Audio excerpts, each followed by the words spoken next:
चलो, सो अभी ये बिल्स ऑफ एक्सचेंज कंसेप्ट कहाँ से आया वो समझो।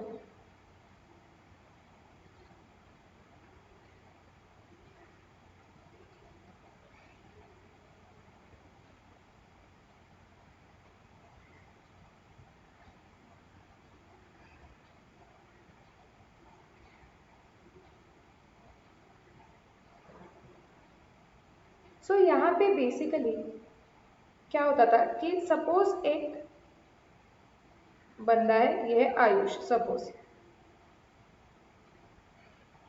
एंड आयुष इज सेलर, इसको गुड्स सेल करने हैं। और लेट्स से यहाँ पे है Poonam and she is the buyer. Okay, अभी पूनम आयुष को बोलती है कि मुझे गुड्स खरीदने हैं और वो भी क्रेडिट पे। So Ayush says which is fine, it is okay, तुम 2-3 महीने बाद पैसे पे भी कर सकते हो, 2 मंथ्स के बाद पैसे पे कर देना, कोई दिक्कत नहीं है।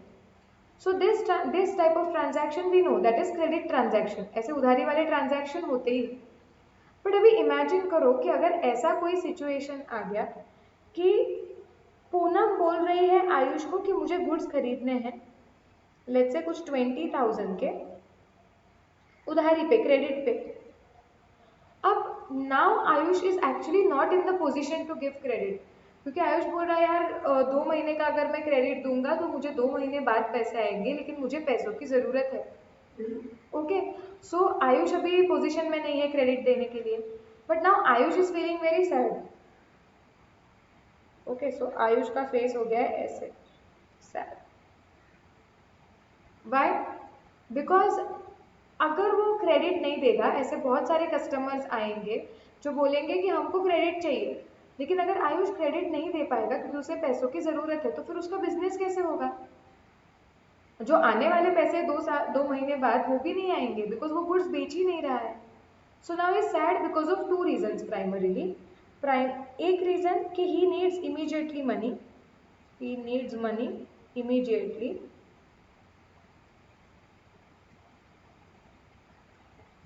और वो सेल नहीं कर पा रहा है।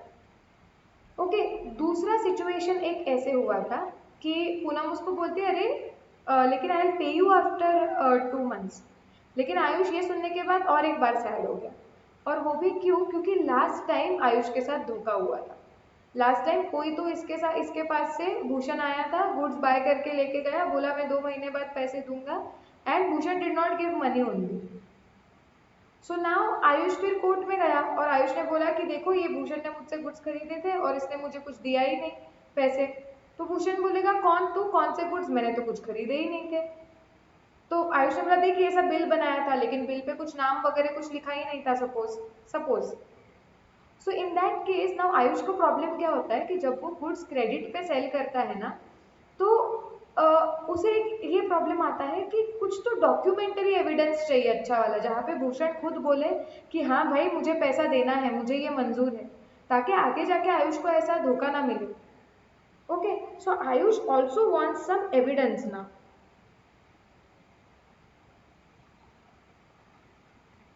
For credit sale, correct. So now Ayush is thinking कि अरे यार मैं करूँ क्या, एक तो मुझे पैसा भी चाहिए तुरंत, उधारी में ज़्यादा दे नहीं पाऊंगा तो सेल कैसे होगा, दूसरा यार उधारी दे भी दी और लॉस हो गया तो ऑलरेडी पैसों की ज़रूरत है, ये लोग पलट जाते हैं बाद में। So now what happens is, so Ayush is sad and Ayush is sitting like this. So now Sanjot comes to Ayush, ठीक है। So let's say this is Sanjot, मुझे इतना ही ड्राइंग आता है, इसके लिए मेरे सारे इंसान सेम ही दिखते हैं।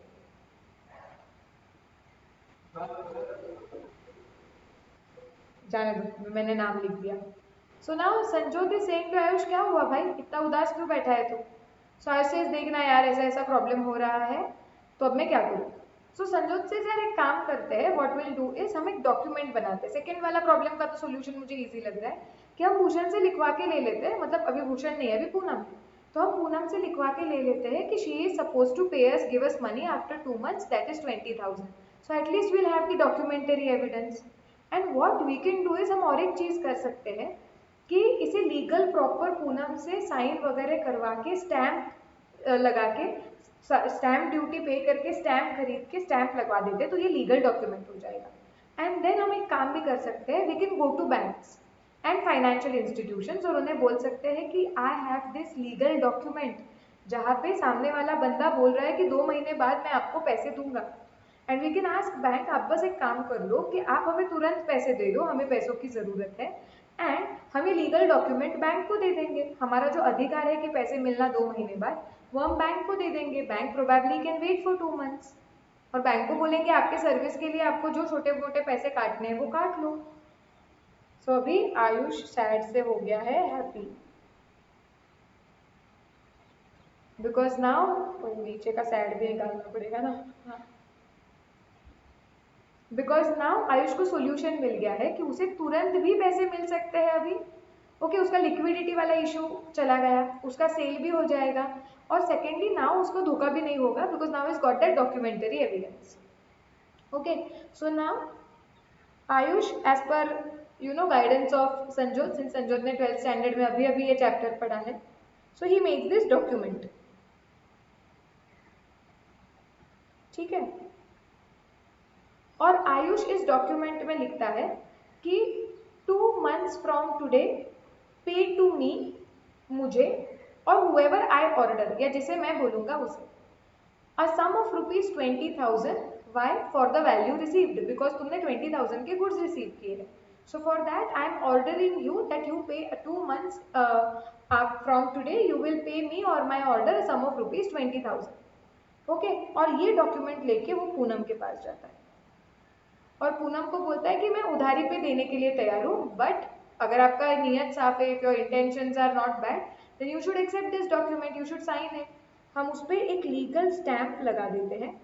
ओके, सो उसको कुछ लीगैलिटी आ जाए। पूनम को बोलता है तुम इस पे साइन कर दो। पूनम से देखो मेरे को कोई दिक्कत नहीं है, मुझे बस 2 महीने बाद पैसे भरने हैं, वैसे भी मुझे देने ही है, तो I don't have any problem in accepting this और signing on this document. So Poonam signs on this document. Okay, this is my signature, but assume कि ये पूनम की साइन है। सो ये हो गया, पूनम ने साइन कर दिया इस डॉक्यूमेंट पे। नाउ जब आयुष सिर्फ ये डॉक्यूमेंट को बनाता है तब वो ड्राफ्ट था, it had no legal validity. Once Poonam signs this document, now it has got legal validity, and such document is called as bills of exchange. जिन लोगों ने 12th किया हुआ है, मेरे पास से ही अगर सीखा हुआ है तो ये कंसेप्ट रिवाइज हो गया होगा। जिन्होंने नहीं सीखा हुआ है, कहीं से भी सीखा हुआ है, अगेन ये कंसेप्ट रिवाइज हो गया होगा। And purpose of bills of exchange क्या है वो एक बार ब्रश अप हो गया होगा, एंड 11th स्टैंडर्ड के स्टूडेंट्स ने अभी ये सीख लिया होगा। सो बिल्स ऑफ एक्सचेंज क्या है? So bills of exchange is a document, it is a legal document wherein one person is going to order another person that you are supposed to pay me or whoever I say a sum of ₹20,000 after a stipulated period. Okay, and the other person is going to accept that yes, okay, I agree. Okay, so such document, it has legal validity. Now why this is entered into, why this document has been created? Because so that the creditor जो उधारी दे रहा है उसे 2 level की दो चीजें benefit मिले। एक, now he has a legal evidence wherein he knows that the other person has legally on a document accepted that he is supposed to pay. And second important thing is, now he can use this legal document as a way to arrange finance, arrange money. So his liquidity problem can also be solved. So because of this concept ये document arrive हुआ है, इसको legality होती है। ये negotiable instruments act होता है, एक law है negotiable instruments act। हम CA इंटर लेवल पे पढ़ते थे, बट शायद से अभी तुम्हारे सिलेबस में है कि नहीं, I don't know, inter level पे। तो ये निगोशिएबल इंस्ट्रूमेंट एक्ट के तहत ये बिल्स ऑफ एक्सचेंज गवर्न होता है। Okay, so this is the concept of bill of exchange. इस चैप्टर में हमें बिल्स ऑफ एक्सचेंज का फॉर्मेट कैसे होता है वो देखना है। एग्जामिनेशन पॉइंट ऑफ व्यू से वो फॉर्मेट कोई रेलिवेंट नहीं है, आपको कभी भी फॉर्मेट ड्रॉ करने के लिए आएगा नहीं। ये बिल्स ऑफ एक्सचेंज के प्रोविजंस क्या है, ड्यू डेट्स कैसे कैलकुलेट करते हैं, और इसका अकाउंटिंग कैसे होता है, both in the books of Ayush, in the books of Poonam, और ऑल्सो कभी कभी थर्ड पार्टी आ सकती है, तो वो हमें इसमें देखना है चैप्टर में। सो इधर तक are we clear about the concept of bills of exchange? Yes, ये डॉक्यूमेंट हमें क्लियर है।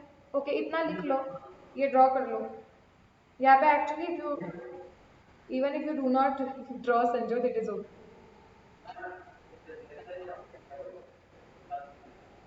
तो अभी भाई तेरे में कलाकृति रहेगी तो तू अलग टाइप का इंसान निकाल, स्केच निकाल। एज लॉन्ग एज 2 मिनट में हो जाना चाहिए।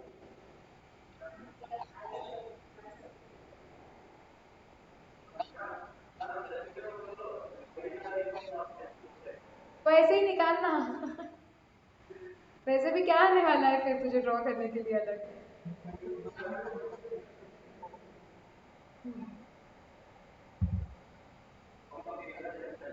आयुष के ड्राइंग्स मैंने देखे हुए, so Ayush can draw well, but उसके पास टाइम नहीं है, 2 मिनट में उसे खत्म करना है।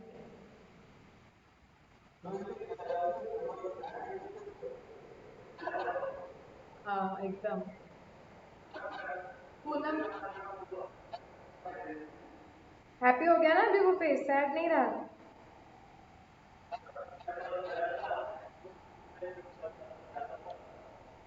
आयुष सैड है, भूषण हंस रहा है। कैसा दोस्त है ये।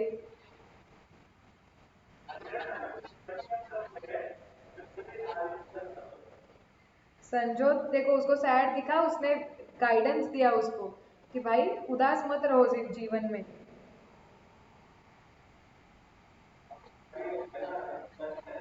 उसने बैचमेट की जिम्मेदारी निभाई।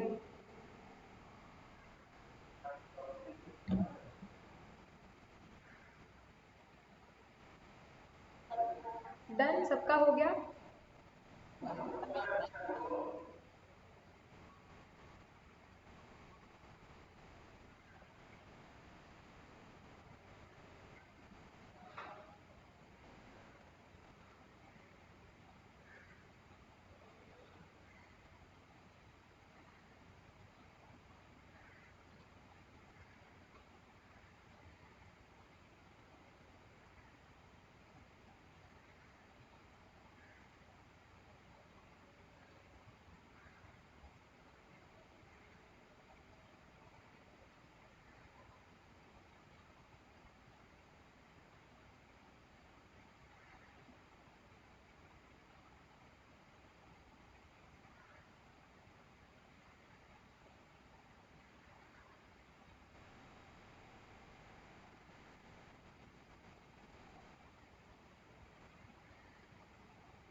एविडेंस ऑफ क्रेडिट सेल है वो। चलो हो गया सबका। ओके।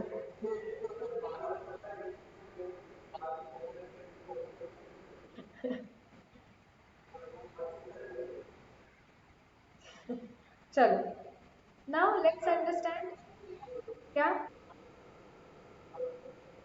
बाल, क्या किसके, पूनम के या तेरे। तेरे।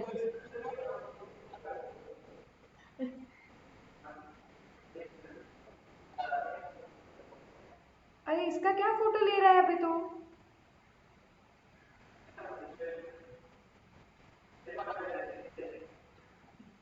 ओके बना दो। चलो।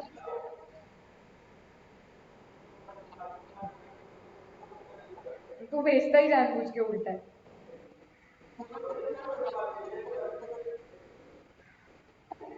हाँ हाँ, पूनम के बराबर बने एटलीस्ट लड़की जैसे। और तूने कौन सा कट किया है कुछ समझ नहीं रहा है।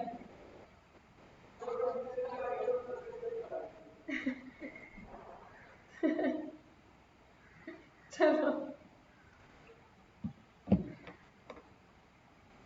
चलो एवरीबॉडी फोकस।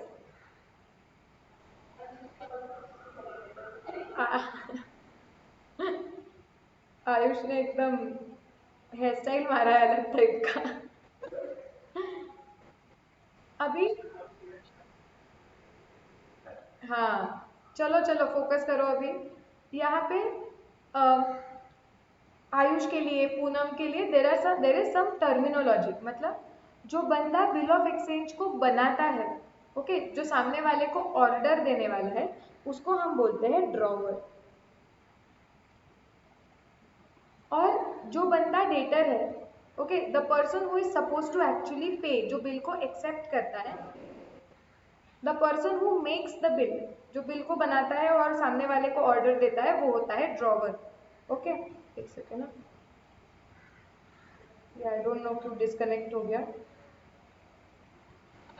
हाँ हाँ, एक मिनट, ये बीच में से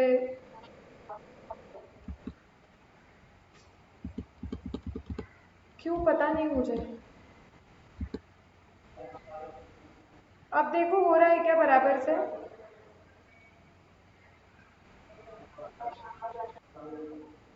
Right. So the person who makes the bill is called as drawer, and the person who accepts the bill कि हाँ भाई मुझे accept है ये, is called as drawing. ठीक है, अल्टीमेटली ये बिल का पैसा जिसे मिलता है। हाँ, वापस चली गई क्या मेरी आवाज?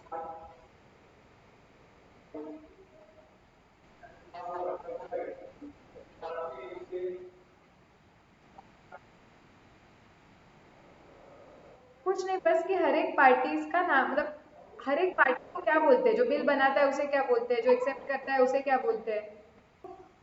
ये जो parties of bill of exchange है उनके लिए कुछ टिपिकल टर्मिनोलॉजी है, वर्ड्स है, हम वो देख रहे थे।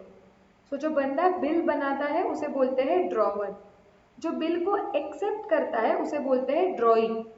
ठीक है, और जो बंदे को बिल का पेमेंट जाएगा, जिसको भी बिल का पेमेंट मिलेगा, अब आप बोलोगे कि मैम कितना सिंपल है, यहाँ पे बिल का पेमेंट किसको मिलने वाला है? आयुष को ही मिलेगा ना मैम, जो बिल बनाएगा उसको ही मिलेगा। सो नॉट नेसेसरीली कि जो बिल बनाता है उसको ही पेमेंट मिलेगा, क्योंकि आयुष बिल्कुल पूनम को बोल सकता है कि उधर उसने क्या लिखा है, पे टू मी और माई ऑर्डर, मुझे तुम्हें पे करना है या मैं जिसे बोलूंगा तुम्हें उसको जाके पे करना है। सो नॉट नेसेसरी कि ड्रॉवर ही हमेशा वो बंदा हो जिसे बिल के पैसे मिले। Okay, so that is why the person who receives the amount of the bill is called as payee. सो पे होता है who receives the, pay receives the amount of the bill. So drawer ये खुद पे ही हो सकता है या कोई और भी पे ही हो सकता है। So parties to the bill clear है क्या? Drawer, drawee and payee. Yes, लिख लो ये भी। Drawer is the one who makes the bill, draw is the one who accepts the bill, and pay is the one who receives the amount of the bill.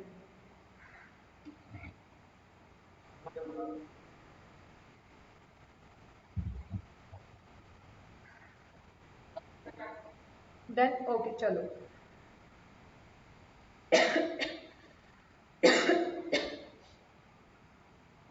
अब हम देखते हैं कि ये बिल्स ऑफ एक्सचेंज दिखता कैसे है, इसका फॉर्मेट कैसे है, क्या क्या लिखा जाता है इस पे।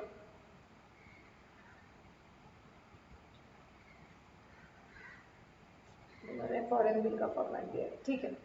अब वो फॉर्मेट के भी पहले एक और चीज देखते हैं, और वो क्या है देखो।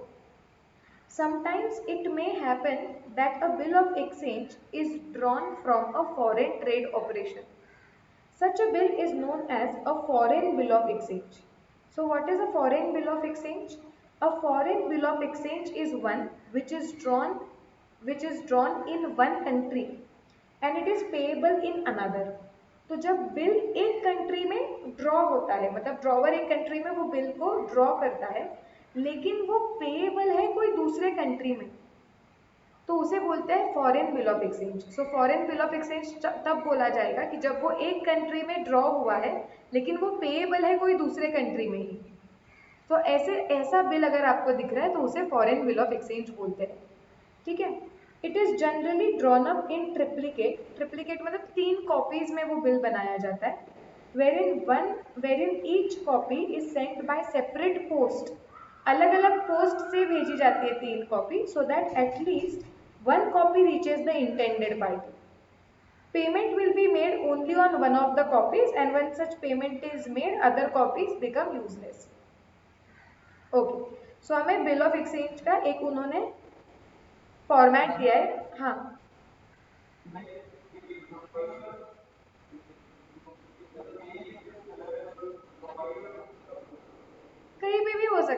सो ड्रॉई और पेई वगैरह उनका लोकेशन मैटर नहीं करता है। अगर बिल ड्रॉ एक कंट्री में किया गया है और वो पे दूसरे कंट्री में होने वाला है तो वो फॉरेन बिल ऑफ एक्सचेंज हो गया। हाँ देख, अभी हम ना नीचे यहाँ पे एक फॉर्मेट देखते हैं, फिर समझेगा। उन्होंने ना फॉरेन बिल ऑफ एक्सचेंज का एक एग्जाम्पल दिया है, तो उसका फॉर्मेट भी देखेंगे और ये एग्जाम्पल भी समझेंगे और बिल ऑफ एक्सचेंज का इन जनरल फॉर्मेट समझेगा। अब यहाँ पे न्यू दिल्ली जुलाई, तो न्यू दिल्ली में ये बिल निकाला गया है। यहाँ पे जनरली ड्रॉवर का नाम और एड्रेस होता है। सो बिल निकाला गया है दिल्ली में। अब क्या बोल रहे हैं यहाँ पे, बिल का अमाउंट कितना है, 11,50,000 का। सो यहाँ पे फिगर्स में लिखा है, यहाँ पे स्टैम्प है। सो यहाँ पे आप प्रोबेबली, या आप कहीं पे भी स्टैम्प लगा सकते हो। सो कोई ऐसा ज़रूरी नहीं है कि लेफ्ट कॉर्नर पे ही लगाना है या यहाँ पे। सो स्टैम्प आप लगाओगे ताकि इसको लीगल वैलिडिटी आ जाए। अब वो क्या बोल रहे हैं, 90 डेज आफ्टर डेट, तो 90 दिनों के बाद of this first bill of exchange, second and third of the same tenure and date being unpaid, okay, paid to the order of Messrs Vincent John and Associates London, the sum of rupees 11,50,000 only। मतलब वो क्या बोल रहे हैं, पे to the order of, किसको पे करना है, Messrs Vincent John and Associates London, इनको पे करना है, या ये जिनको बोलेंगे उन्हें आपको पे करना है। कितना, 11,50,000 rupees for the value received. Okay, ये एक्सेप्ट कौन कर रहा है, ड्रॉई। ड्रॉई कौन है, Wallis Sons, to Wallis Sons, messrs Ions, Birmingham UK. Okay, so अच्छी तरीके से समझ लो कि अभी ये बिल्स के पार्टी कौन है। प्रोबेबली इसका ड्रॉवर दिल्ली में है। सो यहाँ पे दिल्ली में बंदा क्या बोल रहा है, ये कैसे सिचुएशन वर्क करता है, देखो कि सपोज दिल्ली में एक बंदा है। अब दिल्ली ने, ये बंदे ने एक्चुअली गुड्स बेचे थे या उसे पैसा आना था, किससे, वैलिस सन्स से, इनसे पैसा आना था ये दिल्ली के बंदे को, ठीक है।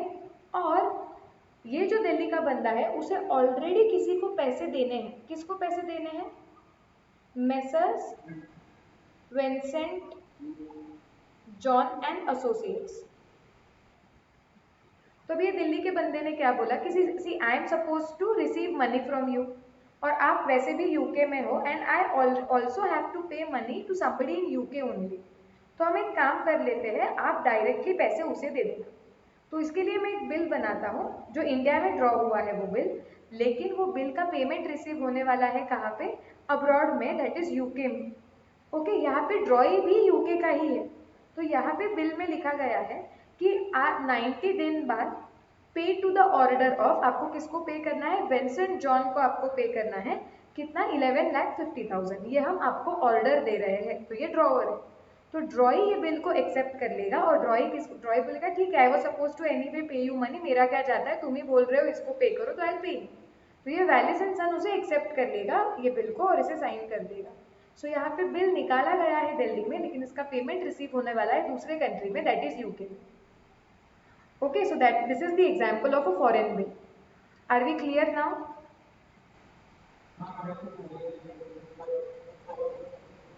तीन कॉपीज क्यों बनाई जाती है क्या?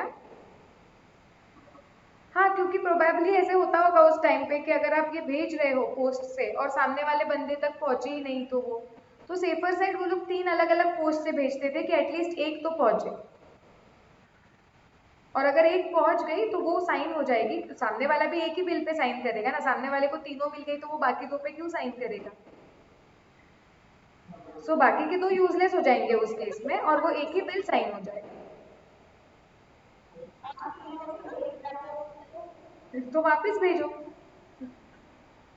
क्या करेंगे अभी। So I hope we are clear with the concept of foreign bill also, and bill of exchange का फॉर्मेट भी समझ गया कैसे होता है। ओके, अब उन्होंने कुछ एग्जाम्पल्स दिए हुए हैं आपको फॉरेन बिल के, अगर आपको और भी समझना हो तो। अ bill drawn in India on a person which is resident outside India and made payable outside India. तो ऐसा बिल जो इंडिया में ड्रॉ हुआ है, लेकिन ऐसे इंसान पे ड्रॉ हुआ है जो इंडिया के बाहर रहता है और वो पेमेंट भी इंडिया के बाहर ही करने वाला है, जैसे ऊपर वाला एग्जाम्पल, तो ये फॉरेन बिल हो गया। अ bill drawn outside India, India के बाहर कोई बिल निकाला है on a person resident outside India, on a person who is resident outside India ऐसे भी हो सकता है। दोनों बाहर के कंट्रीज है, मतलब बिल बनाया गया कोई एक कंट्री में जो इंडिया के बाहर है, और वो पे भी होने वाला है कोई ऐसे कंट्री में जो इंडिया के बाहर है, तो भी ये फॉरेन बिल हो गया, because it is made in one country and payable in another country, और इंडिया के बाहर ही है ना, तो हमारे लिए तो फॉरेन बिल ही हो गया ये। अ bill which is drawn outside India and made payable in India, bill निकाला गया है इंडिया के बाहर लेकिन उसका पेमेंट होने वाला है इंडिया में, तो अगेन बिल बनाया गया एक कंट्री में, पेमेंट दूसरे कंट्री में हो रहा है। अ bill drawn outside India made payable outside India, India के बाहर बिल बनाया गया है और उसका पेमेंट भी इंडिया के बाहर ही होने वाला है। सेकेंड और फोर्थ में डिफरेंस क्या है? ज्यादा कुछ है नहीं, इट इज ईयर उन्होंने बोला it is also drawn on a person which is resident outside India, more और लेस सेम।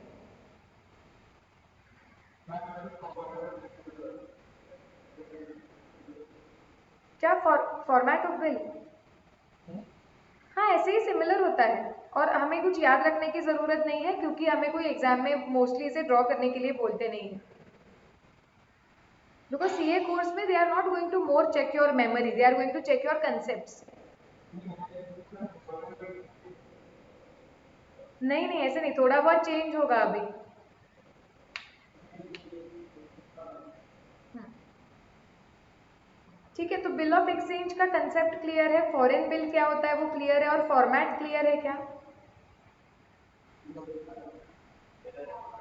Yes, okay. अब प्रोमिसरी नोट पे हम बाद में आएंगे, सो लेट्स अंडरस्टैंड बेसिकली अभी कि ये बिल का हमें मैच्योरिटी डेट निकालना होता है। अभी कुछ इंस्टेंट कुछ चीजें देखो, ये अब मैं तुम्हें एक एग्जाम्पल देती हूँ, ये ऊपर वाला ही केस, आयुष और पूनम वाला केस ही हम कंटिन्यू करते हैं, कि इसमें मैं तुम्हें डेट्स देती हूँ।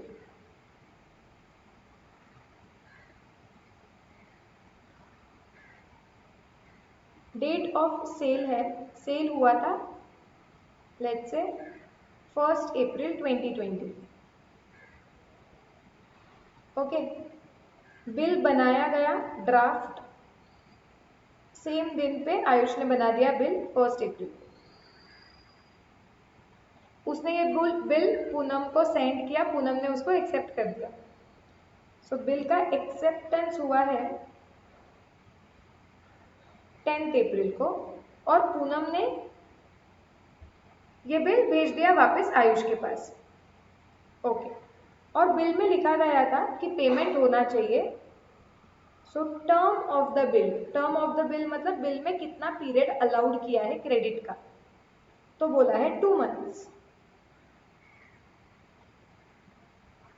ओके।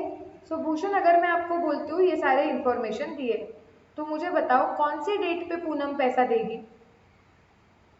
ये बिल जिस दिन पे ये बिल का पैसा हमें मिलना होता है, बिल का पैसा ड्यू होता है, उसे बोलते हैं due date of the bill और मैच्योरिटी ऑफ द बिल। तो मुझे बताओ किस दिन हम पूनम से वो पैसा ले सकते हैं, ड्यू डेट या बिल मैच्योर कब होगा?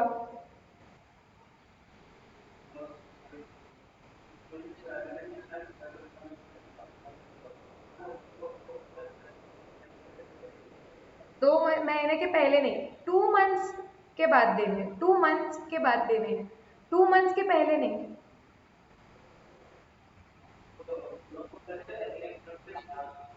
1 जून के बाद नहीं, 1 जून को देने हैं, हाँ क्योंकि 2 मंथ्स के बाद देने हैं, तो 2 मंथ्स कब खत्म होगा? तो भूषण बोल रहा है अप्रैल के बाद मई, उसके बाद जून, लेकिन पूनम क्या बोलेगी? पूनम बोलेगी मैंने तो बिल एक्सेप्ट किया है 10 तारीख को, तो मैं 10 अप्रैल से गिनूंगी ना 2 महीने, तो 10 अप्रैल से हो सकता है।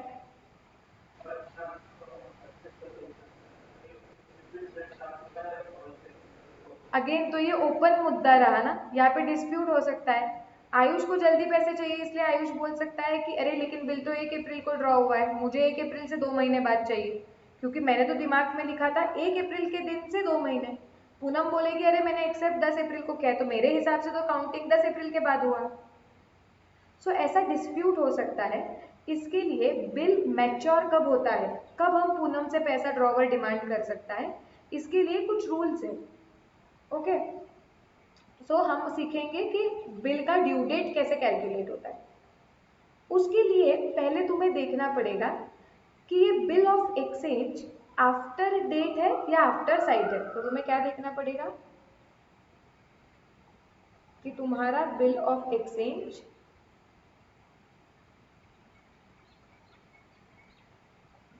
ये आफ्टर डेट है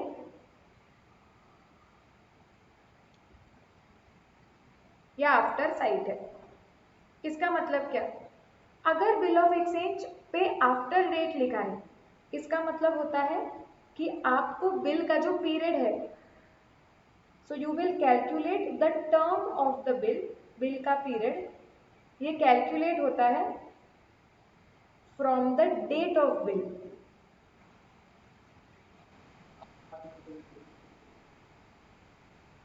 अब अनफ्रीज हो गई क्या?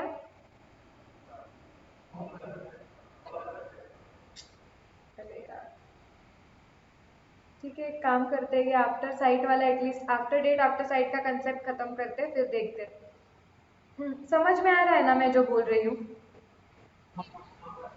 हाँ हाँ ठीक है, तो अगर ऐसा कुछ हो गया ना कि समझ में ही नहीं आ रहा है तो फिर मुझे बताओ, वरना तब तक हम कंटिन्यू कर लेते हैं।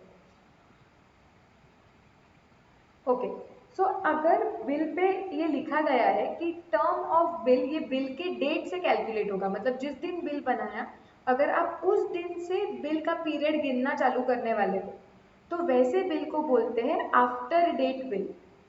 ओके, और अगर आप ड्रॉई ने बिल को एक्सेप्ट करने के बाद अगर आप बिल का पीरियड काउंट करने वाले हो, तो उसे बोलते हैं आफ्टर साइट। आफ्टर साइट मतलब ड्रॉई ने देखने के बाद, मतलब ड्रॉई के एक्सेप्टेंस के बाद।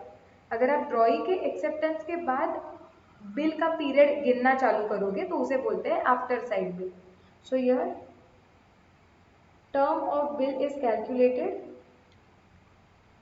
from acceptance of the bill।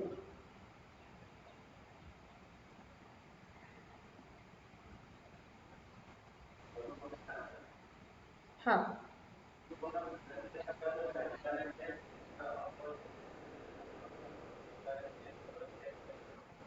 Right, तो वो बिल पे क्लियरली मेंशन होना चाहिए ताकि ये झगड़ा ना हो। तो जब आयुष बिल ड्रॉ कर रहा है तो उसने बिल पे लिखना चाहिए 2 months आफ्टर डेट। तो पूनम को अगर वो एक्सेप्ट होगा तो वो साइन करेगी। अगर उन लोगों को चाहिए कि 2 महीने 10 अप्रैल से कैलकुलेट हो, तो वो उधर लिखेगा आयुष 2 months आफ्टर साइट। ठीक है, इसके लिए ये डिस्प्यूट चला जाएगा। हाँ।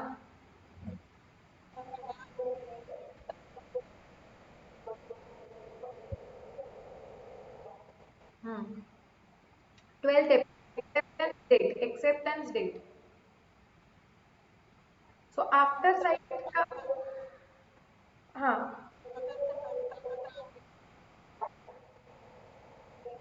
या विच इज ओके, लेकिन अभी ड्रॉवर भी थोड़ी पागल होगा, ड्रॉवर एक दो दिन इधर उधर चलेगा, बहुत ही डिले होने लगा तो ड्रॉवर बोलेगा ना। एक्सेप्टेंस डेट से आफ्टर साइट में होता है। ओके, सो ये क्लियर है क्या? ये डिस्प्यूट तो चला गया कि वो टर्म ऑफ द बिल 1 अप्रैल से कैलकुलेट करना है या 10 अप्रैल से। क्लियर? ओके, अब सेकेंड क्वेश्चन एक आ सकता है कि चलो मैम, ये तो क्लियर हो गया कि 1 अप्रैल से कैलकुलेट करना है या 10 अप्रैल से। अब वहां पे क्या लिखा है? 2 months। तो भूषण क्या बोल रहा है कि सपोज, भूषण ऐसे बोलता है हमें कि ma'am suppose after date bill है और 2 महीने बोला गया है, तो 2 महीने का मतलब होता है 60 डेज। तो मैंने 1 अप्रैल से 60 डेज गिनने चाहिए। जब 60 डेज खत्म हो जाएंगे तब बिल का ड्यू डेट आ जाएगा। ओके, क्या भूषण ये कर सकता है क्या? लॉजिकल बोल रहा है क्या भूषण? अरे बिल्कुल भी आवाज नहीं आ रहा है क्या किसी को?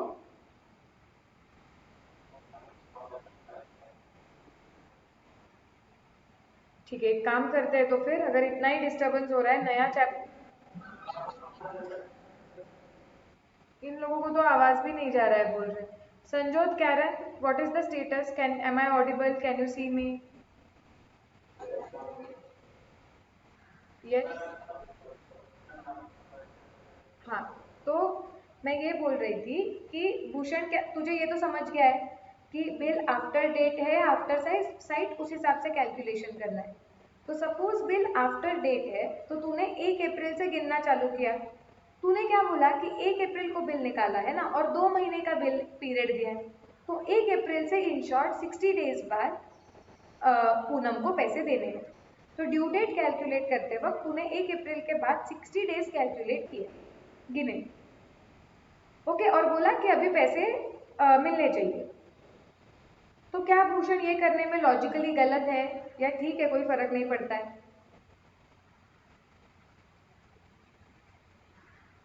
क्या 2 months is equal to 60 days और उसने 60 डेज के हिसाब से कैलकुलेशन करना चाहिए?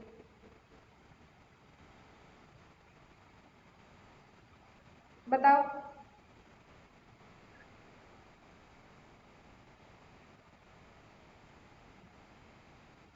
सी, so the answer to this is कि क्या होता है, लॉजिकली तो ये सही है कि 2 महीना मतलब रफली 60 डेज।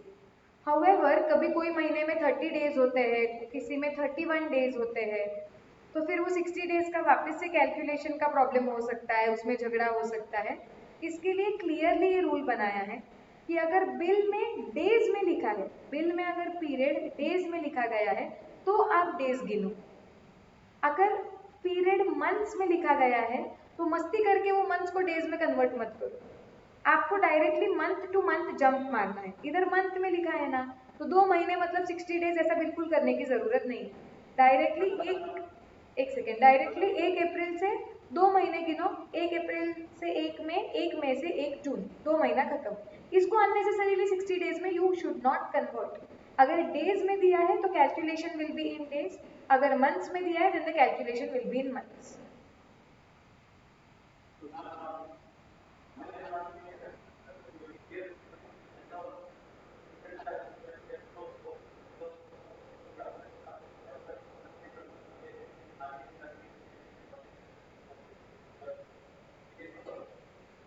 हाँ वही ना, तो कंफ्यूजन हो सकता है। इसके लिए अगर आपको चाहिए कैलकुलेशन डे वाइज हो, तो आप बिल में डेज लिख दो। अगर बिल में डेज है तो हम डेज कैलकुलेट करेंगे, अगर बिल में मंथ है तो हम मंथ कैलकुलेट करेंगे। क्लियर है क्या ये? Okay, so second important point हमने क्या सीखा कि टर्म में, so while calculating due date,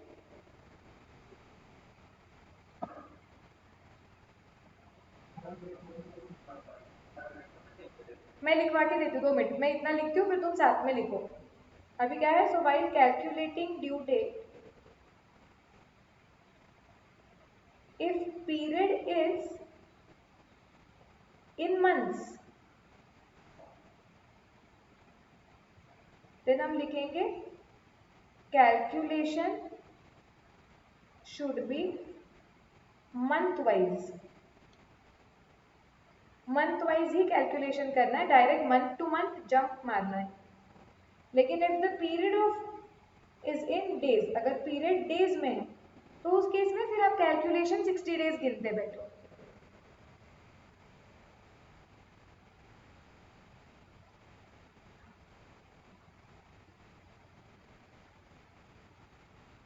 calculation, sorry, calculation should B in days.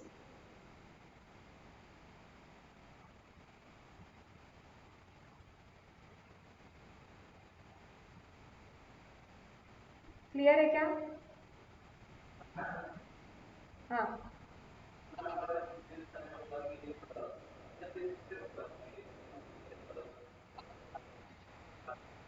तो वीक में करो कैलकुलेट, तो वीक वाइज करो।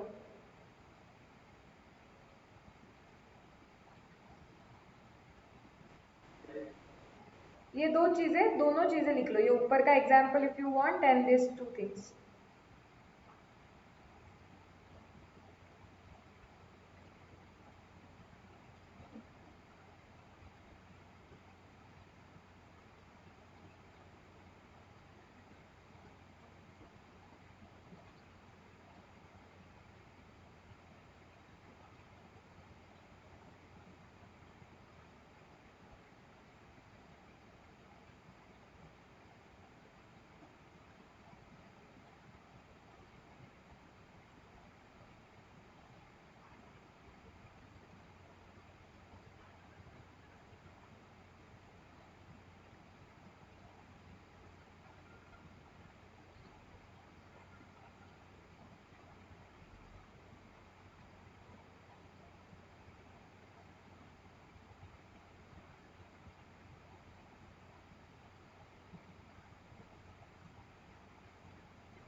डन।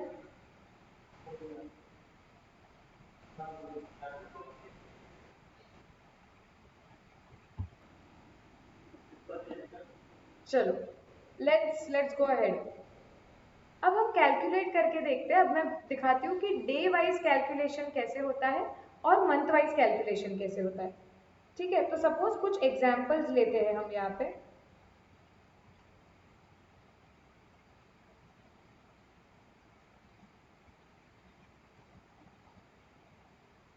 ओके, कि डेट सपोज 1 अप्रैल है 2020, आफ्टर डेट बिल है, पीरियड ऑफ बिल है केस नंबर 1 में 2 मंथ्स। ठीक है, तो हमें ड्यू डेट कैलकुलेट करने के लिए बोली है। तो ड्यू डेट क्या आएगी? सो बेसिकली 1 अप्रैल, सिंस मंथ बोला है हम मंथ में कैलकुलेट करेंगे। सो अप्रैल से मई से जून, सो 1 जून। अब लॉ में और एक चीज बोली है। लॉ बोलता है कि जब तुम्हारा पीरियड खत्म हो जाएगा 2 महीने, दैट इज 1 जून, उसके बाद give him 3 more extra days. अब 3 मोर कहा उन्होंने डिसाइड किया, गिव देम 3 मोर ग्रेस डेज। जैसे अगर जब तुम नापास होते हो तो कैसे कभी कभी ग्रेस मार्क्स देते हैं पास होने के लिए, ये वैसा है कि हमने दिया है ना भाई 2 महीने, और 3 दिन उनको एक्स्ट्रा दो, डिस्प्यूट नहीं होना चाहिए। उनको बता दो कि 2 महीने खत्म हो गए 1 जून को, and the actual due date, legal due date will be 3 days later. So law will also give them 3 days। किसी को भी नहीं आ रही है क्या मेरी आवाज?